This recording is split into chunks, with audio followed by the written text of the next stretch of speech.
अपूर्वा, आप देख रहे हैं दिव्यांग जगत। आइए बढ़ते हैं कुछ खबरों की ओर। आज लोकसभा में सांसद श्रीमती प्रतिमा मंडल जी के प्रश्न के जवाब में मैंने सामाजिक न्याय एवं अधिकारिता विभाग के मंत्री वीरेंद्र कुमार ने बताया कि संवेदनशील प्रधानमंत्री श्री नरेंद्र मोदी जी के नेतृत्व में राज्य सरकार दिव्यांगजनों के सशक्तिकरण के लिए प्रतिबद्ध है। हमारी सरकार ने दिव्यांगजनों के लिए कृत्रिम अंगों की उत्पादन क्षमता बढ़ाने और ALI-MCO के आधुनिकीकरण के लिए करोड़ों रुपयों का प्रावधान किया है। जहां पहले सहायक उपकरण केवल ब्लैक कलर के होते थे, आज इन्हें अत्याधुनिक और आकर्षक बनाकर ब्लू, येलो, रेड, सिल्वर और ग्रे कलर में तैयार किया जा रहा है। लोकसभा में आज दिव्यांगजनों के लिए UDID कार्ड, दिव्यांग खेल प्रशिक्षण केंद्र और ओडिशा में ऐसे केंद्र व अन्य सुविधाओं पर माननीय सांसद नभा चरण मांझी जी के प्रश्नों का उत्तर दिया। मंत्री ने बताया कि दिव्यांगजनों का राष्ट्रीय डेटाबेस तैयार करने और दिव्यांगजनों को राष्ट्रीय पहचान देने हेतु 2017 में स्थापित UDID कार्ड योजना से 783 जिलों में 1,12,22,237 कार्ड बने हैं। शैक्षणिक संस्थानों में दिव्यांगजनों का आरक्षण 3% से बढ़ाकर 5%, तो सरकारी नौकरियों में आरक्षण को बढ़ाकर 4%।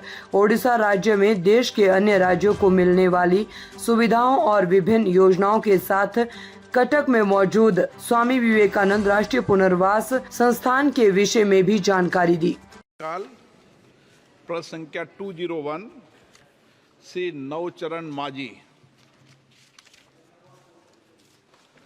माननीय मंत्री जी, माननीय सदस्य। स्पीकर सर, दिव्यांगजनों के लिए UDID कार्ड प्रक्रिया को मजबूत करने तथा देश में फर्जी दिव्यांग प्रमाण पत्र और फर्जी UDID कार्ड जारी करने क्या कदम उठाया जा रहा है ताकि पात्र व्यक्तियों को उनका अधिकार मिल सके। माननीय अध्यक्ष महोदय, सामाजिक न्याय अधिकारिता मंत्रालय के द्वारा सरकार दिव्यांगजनों का एक राष्ट्रीय डाटाबेस तैयार करने और प्रत्येक दिव्यांगजन को विशिष्ट पहचान पत्र जारी करने के उद्देश्य से UDID कार्ड योजना लागू की गई है।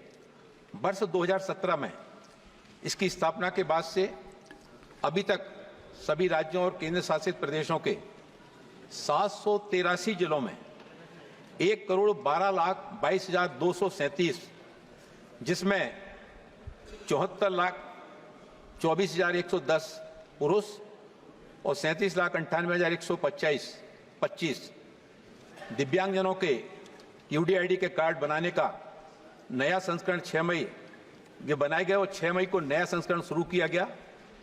मैं माननीय सदस्य को धन्यवाद करना चाहता हूं कि उन्होंने UDID कार्ड के माध्यम से दिव्यांगजनों के प्रति सरकार पिछले 10 वर्षों में जिस संवेदनशीलता के साथ में काम करने के लिए कदम आगे बढ़ाए गए हैं, उसमें UDID कार्ड योजना आने वाले समय में दिव्यांगजनों के सशक्तिकरण की दिशा में एक बहुत महत्वपूर्ण कदम साबित होगी। माननीय सदस्य सप्लीमेंट्री। ओडिशा राज्य के दिव्यांगजनों के पुनर्वास और आर्थिक सशक्तिकरण के लिए विभाग द्वारा क्या पहल की गई है तथा दिव्यांगजनों के लिए ओडिशा में कोई कौशल विकास केंद्र काम कर रहा है।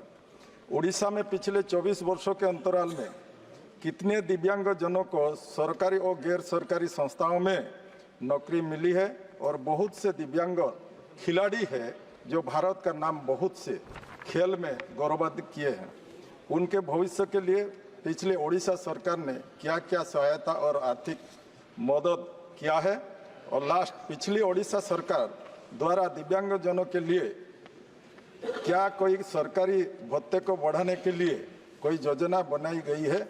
मंत्री का उत्तर जानना चाहता हूं। माननीय अध्यक्ष महोदय, माननीय सदस्य जी के द्वारा बहुत सारे प्रश्नों को इकट्ठा करके जानकारी मांगी गई है। जहां तक उनके द्वारा उड़ीसा राज्य में दिव्यांगजनों के पुनर्वास और सशक्तिकरण के लिए बात की गई है, केंद्र सरकार के द्वारा दिव्यांगजनों के लिए पूरे देश में, देश के सभी राज्य, केंद्र शासित प्रदेश सभी में उनके कल्याण के लिए योजनाएं चलाई जा रही हैं। जिन योजनाओं में जहां पर उनके लिए प्री मैट्रिक, पोस्ट मैट्रिक, राष्ट्रीय फेलोशिप, नेशनल ओवरसीज स्कॉलरशिप की सुविधाएं प्रदान की जा रही हैं। वहीं इसके साथ ही साथ उनको स्किल ट्रेनिंग के साथ में जोड़े जाने के भी उपाय किए जा रहे हैं। और उन्होंने खेलों के संबंध में बात की, तो खेलों के संबंध में मैं धन्यवाद करना चाहता हूं कि उन्होंने एक महत्वपूर्ण बिंदु की तरफ और उस प्रश्न के माध्यम से सदन का जो ध्यान आकर्षित कराया है, मैं आपके माध्यम से बताना चाहता हूं। 2014 के बाद देश के प्रधानमंत्री आदरणीय नरेंद्र मोदी जी के नेतृत्व में जिस तरह से दिव्यांगजनों के सशक्तिकरण के लिए कदम उठाए गए हैं, उसमें 2016 दिव्यांगजन अधिकार अधिनियम, जिसमें दिव्यांगजनों के लिए बहुत सारे प्रावधान किए गए। जो दिव्यांगता की श्रेणी 7 श्रेणियां थी, उनको बढ़ाकर 21 किया गया। जो सरकारी स्कूल हैं, उच्च शैक्षणिक स्कूल हैं, स्कूल कॉलेज हैं, उनमें एडमिशन को भी आगे 3% से बढ़ाकर 5% किया गया। बेंचमार्क नौकरियों में भी सरकारी नौकरियों में दिव्यांगजनों के लिए आरक्षण बढ़ा करके 4% किया गया। उन्होंने उड़ी और खेलों का जो उन्होंने उल्लेख किया, मैं आपके माध्यम से सदन को बताना चाहता हूं। ग्वालियर में श्रद्धेय अटल बिहारी वाजपेयी जी के नाम से एक दिव्यांग खेल केंद्र ग्वालियर में प्रारंभ किया गया, लगभग 170 करोड़ रुपए की लागत से, जिसमें दिव्यांगजनों की उनकी जरूरतों को ध्यान में रखते हुए तरह तरह के खेल के कोर्ट का वहां पर निर्माण कार्य कराया गया, जिसमें दौड़ने से लेकर स्विमिंग पूल, बैडमिंटन, हॉकी और सब वॉलीबॉल, सब तरह के खेलों के लिए अलग अलग कोर्टों का निर्माण कराया गया। और यह देश का दिव्यांगजनों के लिए समर्पित पहला खेल केंद्र जो श्रद्धेय अटल बिहारी वाजपेयी जी के नाम से प्रारंभ किया गया है।